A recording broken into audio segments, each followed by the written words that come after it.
अस्मद्गुरुभ्यो नमः। श्रीमते रामानुजाय नमः। श्री प्रकट स्वरूप सरकार का मंगल हो। श्री श्री 1008 स्वामी श्री सीता रामाचार्य जी महाराज के दिव्य वचनामृत श्री प्रवचन संग्रह भाग 16 से। श्री उपदेश।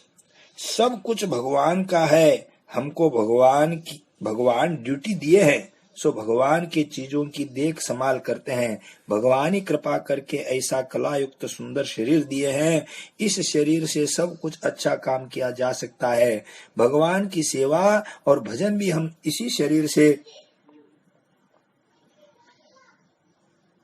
कर सकते हैं। मैं मेरा का अहंकार करना यही जबरदस्त माया है।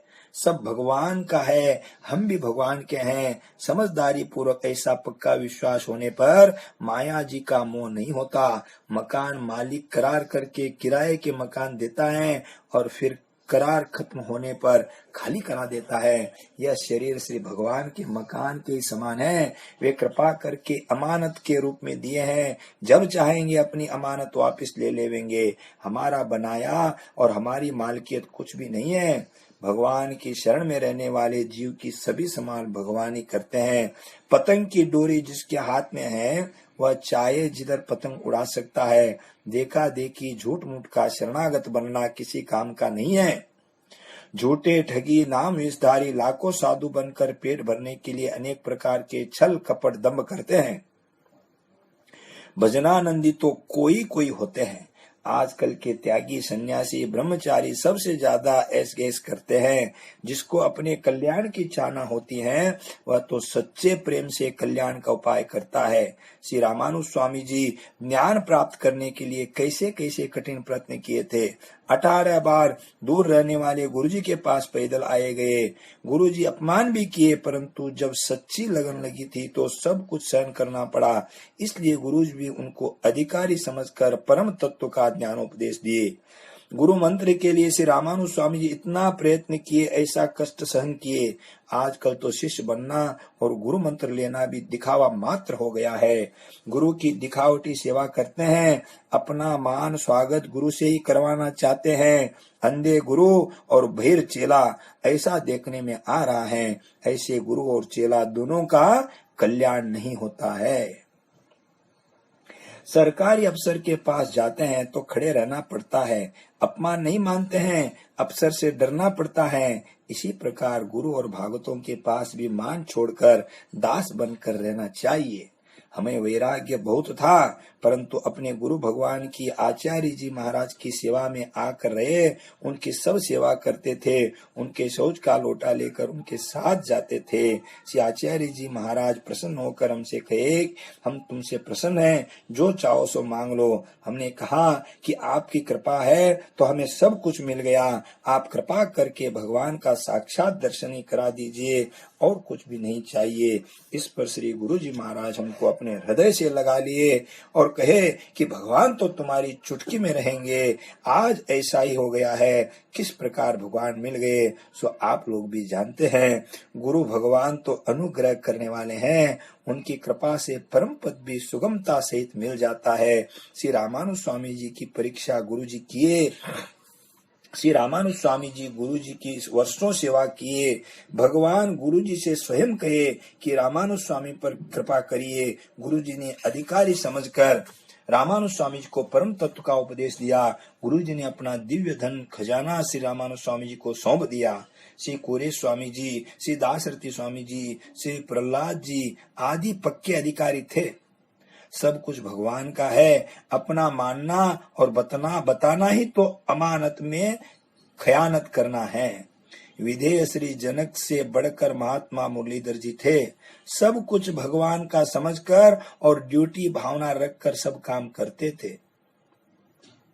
सच्चे शरणागत के अंदर आर्तता होनी चाहिए। संसार की रचना देखकर रचयिता प्रभु का स्मरण करना चाहिए। सुंदर स्त्री को, बालक को देखकर ऐसा विचार करना चाहिए कि एक बूंद से ऐसी मोहक वस्तु बनाने वाला परम प्यारा प्रभु कहाँ है। रचना ही में रमा रचयिता को नहीं देखा। पूरा छंद कहे, भगवान कब दिखेंगे मिलेंगे, ऐसा विचार कर प्रभु का स्मरण करते हुए बराबर घबराना चाहिए। लुगाई, लड़का, धन, वैभव भगवान दिए हैं तो पोषण करने की हमारी ड्यूटी है। विवाह आदि में भगवान का ही समझकर यथा योग्य खर्च करें। नाम कमाने के लिए करता है तो समझ लेना कि उसे शरणागति श्री वैष्णवता को त्याग देने वाला कहा जाएगा। मैं मेरा का अहंकार शरणागति भंजक है। भगवान की दुकान है, भगवान का सब धन है, उसे अपनी मान बढ़ाई होने के लिए खर्च करना तो बहुत बड़ा धोखा करना है। नौकर मालिक का धन अपने काम में ले लेवे तो वह बेईमान है, वह सजा पाए बिना बच नहीं सकता है। भगवान का काम सेवा नहीं समझकर बलाय रूप समझना, प्रपंच रूप समझना तो निश्चित रूप से माया जी के चक्कर में पड़ना है। अर्जुन से भगवान कहे कि भगवान की आज्ञा है कि आतताइयों को मारो, पाप नहीं लगेगा। अपने तरफ से यदि मारोगे तो पाप लगेगा। मैं कर्ता बने तो फिर पाप पुण्य भी मैं को लगेगा। भगवान की आज्ञा से समस्त जगत को मार डाले तो भी पाप नहीं लगेगा। उस वैश्या ने भगवान के वास्ते मुकुट बनवाने के लिए पाप कर्म के द्वारा धन कमाया और मुकुट बनवाया। भगवत भावना किया तो उसे पाप नहीं लगा। दशरथ जी अपने लिए सत्य को पकड़े थे तो उन्हें सभी पाप लगे। वे स्वर्ग को गए, परम पद से वंचित हो गए। वसुदेव जी भगवान के लिए झूठ बोले तो उन्हें पाप नहीं लगा और वे परम पद को प्राप्त किए। यह जो कुछ कहा जा रहा है सो शास्त्र का निर्णय किया हुआ सार भाग है। माया जी से छूटकर परम पद जाने का कौन सा सुगम उपाय है? जनक जी से प्रबुद्ध नामक योगेश्वर कह रहे हैं। माया से तरने का प्रश्न किए हैं। परम पद में भगवान की सेवा प्राप्त करनी है। यह 14 लोक माया में है। संसार माया से तरने की इच्छा करने वालों को मुमुक्षु कहते हैं। दो मित्र थे, रघुवीर और दामोदर। दोनों कमाने का प्रयत्न करते थे। रघुवीर ने 30 वर्ष में कमाकर विवाह किया, महल बनवाकर उसमें सारी भोग सामग्री भर लिया। सब कुछ ठीक करके एक बारात में गया। नदी पार करने में नाव डूब गई। रघुवीर भी उसी में डूबकर मर गया। औरत और महल का सुख भोग नहीं पाया। मनोरथ मन में ही रह गया। उसका मित्र दामोदर था। वह मित्र रघुवीर का मरना जानकर महल और स्त्री को देखकर रो दिया। महल रघुवीर का था, उसमें रघुवीर ने धन छिपा कर गाड़ रखा था। कुछ धन का पता दामोदर को भी था। वहाँ डाकुओं का डर बहुत था। रघुवीर के द्वारा गाड़े गए धन का किसी को पता नहीं था। रघुवीर के सभी मनोरथों पर पानी फिर गया। अकाल में काल कवलित हो गए। मित्र दामोदर भी सोचने लगा कि कुछ दिनों अचानक हमें भी मरना होगा। हम पराधीन हैं, स्वाधीन होते तो क्यों मरते, क्यों डूबते। रघुवीर के साथ नाव पर के सभी बाराती डूबकर मर गए थे। दामोदर सब सोच विचार कर घबराता था कि यह सब कमाई किसके लिए की जाए। लाखों करोड़ों जो है वह किस काम का। उम्र भी 45-50 वर्ष बीत चुके हैं। आगे और कमाने में ही लगा रहूंगा तो रघुवीर मित्र के समान कहीं हमारी भी दशा होगी। रघुवीर के घर पर सभी कुटुंबी पहुंचकर कहने लगे, इस महल और धन पर हमारा कब्जा है। संसार की ऐसी दशा देखकर दामोदर ने पराधीनता को खूब समझा। चित्त अब संसार से उदास रहने लगा। विचार करने लगा कि यह संसार तो दुख रूप है, क्या और भी कहीं कोई सुख रूप स्थान या लोक है? यह मेरा शरीर और मैं बोलने वाला इतना ही है कि और कोई भी मालिक है? मेरे पास खाने पहनने और रहने का तो खूब प्रबंध है, किंतु अब सच्चा सुख पाने का प्रबंध करना चाहिए। एक दिन जंगल की तरफ घूमने गए। उधर ही एक छोटे से गांव के किनारे सड़क के पास झाड़ के नीचे बच्चे को जन्म देती हुई एक स्त्री चिल्ला रही थी, यह परवश जन्म मरण का अपार कष्ट हमने भी भोगा है। इस प्रकार देखकर विचार करके दामोदर को तो संसार से वैराग्य होने लगा। संसारी जीव मैं मेरा कहते हुए छाती ऊंचा करके मद के नशे में घूमते हैं। इस दुख से कैसे छुटकारा मिलेगा, उपाय सोचता है।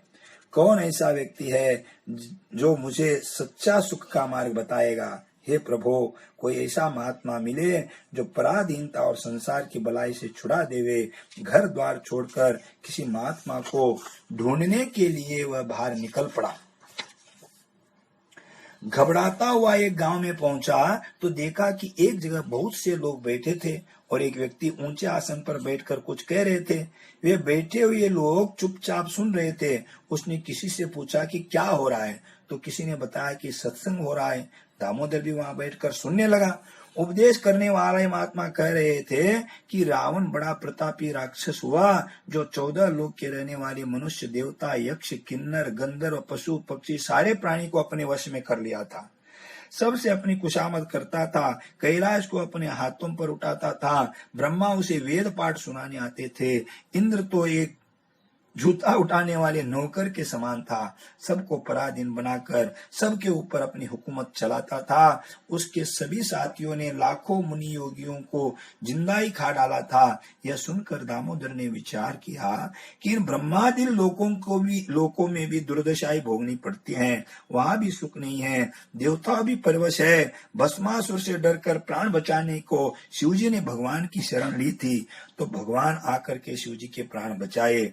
ब्रह्मा को तो राक्षस लोग खा जाना चाहते थे, वेद छुड़ा लिए थे। तब भगवान को पुकारे तो भगवान आकर रक्षा किए। शास्त्र की इन बातों को सुनकर दामोदर ने विचार किया कि मैं सुनता था कि ब्रह्मा, विष्णु और शंकर तीनों एक है, परंतु शास्त्र और सत्संग से मालूम पड़ा कि शिवजी ने ब्रह्मा जी का एक मस्तक ही काट लिया, तो शिवजी को ब्रह्म हत्या का पाप लगा। वह पाप शिवजी को मार डालना चाहता था। तो शिवजी प्राण बचाने को भागे, भगवान परमात्मा से प्रार्थना की, तब भगवान शिवजी के प्राणों की रक्षा की। इस प्रकार सत्संग से पता चला कि भगवान श्रीमन नारायण ही सब जीवों और देवताओं की एकमात्र रक्षक है। वे परमात्मा कहाँ रहते हैं, कैसे हैं, उन परमात्मा से मिलने का उपाय बताने वाला कहाँ मिलेगा। दामोदर विचार करता हुआ चल दिया। मार्ग में एक विद्वान पंडित मिले, जिनके संग में 4-6 नौकर भी थे। पंडित ने कहा कि मैं सब शास्त्र पढ़ा हूँ और गोविंदगढ़ से शिवपुर को जा रहा हूँ। वहाँ सर्व कामना पूर्ति का यज्ञ हो रहा है, उसमें मैं आचार्य बनाया गया हूँ। उनकी ऐसी बातें सुनकर दामोदर ने पूछा कि सांसारिक कामनाओं की पूर्ति मात्र करना सार है कि कुछ पारलौकिक सुख भी है। पारलौकिक सुख प्राप्ति का भी कोई उपाय बताइए। पंडित ने उत्तर दिया कि शरीर से जीव पृथक है, ब्रह्म ही माया के अज्ञान से जीव और संसार रूप बन गया है। सब कुछ एक ब्रह्म है। माया से छूटने का उपाय तो यह है कि यह जीव अहम ब्रह्मास्मि इस मंत्र का जप करने लगे तो फिर ब्रह्म बन जाएगा। दामोदर ने पूछा कि अहम ब्रह्मास्मि शब्द का मतलब क्या होता है। पंडित ने कहा कि मैं भगवान हूँ, ऐसा अर्थ होता है। दामोदर ने सोचा कि पंडित का कहना तो अनर्थपूर्ण जसता है। मैं कैसे भगवान हूँ, जबकि मेरा मित्र रघुवीर नदी में डूबकर मर गया और मैं उसे जिंदा नहीं कर सका। वह महल, धन और रघुवीर की स्त्री सबको भगवान कैसे कहा जावे। पंडित से दामोदर बोला कि पंडित जी, शास्त्र तो आप पढ़े हैं, पर आपका यह अर्थ जसता नहीं है कि सब भगवान है। पंडित ने पुनः कहा कि हाँ, सब भगवान है, माया में फंसकर संसार रूप हो गए हैं। दामोदर बोला, पंडित जी, आप तो शास्त्र वचनों का अनर्थ कर रहे हैं। यदि मैं भगवान होता तो बवासीर रोग का भयंकर कष्ट क्यों सहता। ऑपरेशन करवाया तब भी दुख से मरा जा रहा हूँ। मैं तो संसार के दुख से घबरा गया हूँ, अपने को परतंत्र देखता हूँ। यदि अपने मनोनुकूल नहीं कर सकते तो कैसे माने कि हम जीव ब्रह्म हैं। मैं देख रहा हूँ कि जन्म मरण का भयंकर कष्ट जीवों को परवशी भोगना पड़ रहा है। क्या ब्रह्म भगवान भी किसी के परवश होता है। परवश चीज को ब्रह्म भगवान मैं तो नहीं मान सकता हूँ। जब तो अनेक दुखों को भोगते हैं, परंतु सर्वसमर्थ स्वतंत्र ब्रह्म परतंत्र और असमर्थ जीव बनकर कष्ट क्यों भोगेंगे, क्या जरूरत है। जबकि एक मूर्ख जीव एक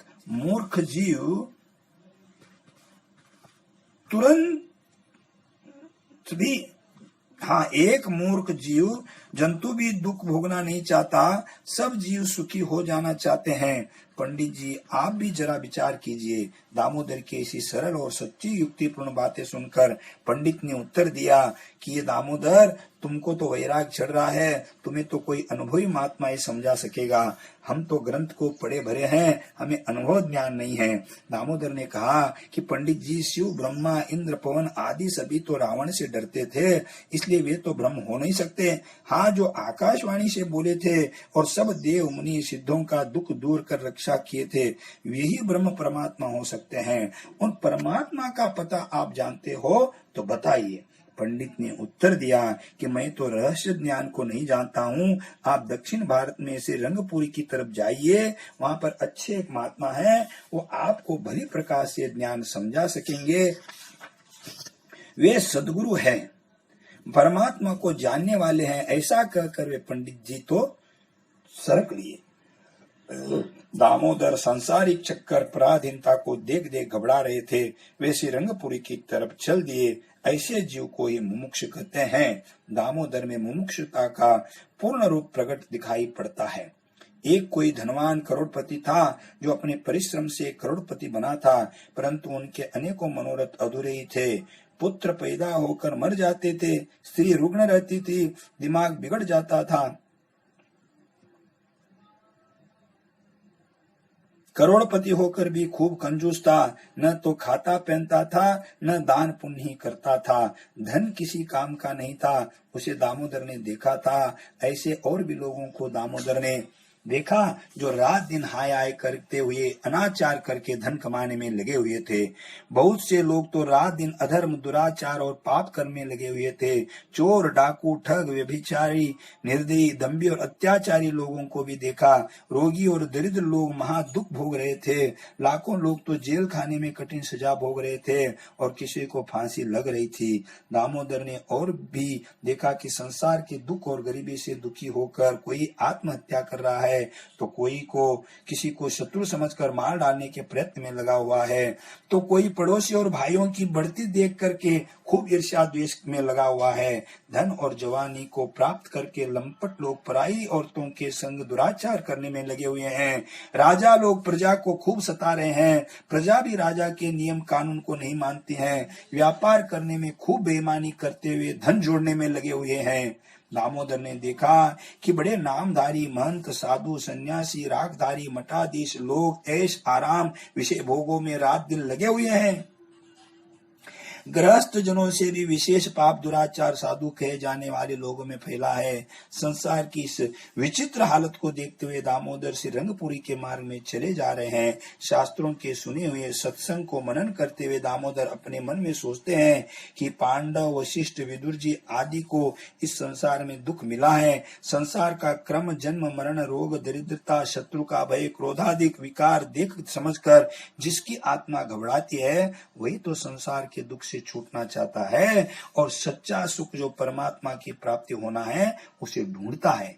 इस संसार में तो सभी जीव परतंत्र है। जन्म लेकर बहुत बच्चे मर जाते हैं, कुछ बड़े होकर मर जाते हैं और जवानी पाकर भी बहुत से मर जाते हैं। स्त्रियां दुख भोगती हैं, जन्म का कष्ट, पालने का कष्ट, रोग, शत्रु, गरीबी का कष्ट, जिंदगी भर परवश भोगते हैं। हम सब मरेंगे यही पता किसी जीव को नहीं है। अचानक हृदय की गति रुक जाती है। कोई रोग भोग करके मरते हैं, तो कोई रेल से कटकर, कोई पानी में डूबकर, अग्नि में जलकर, चोट खाकर, कोई युद्ध में मरते हैं। मरना सबको अवश्य है।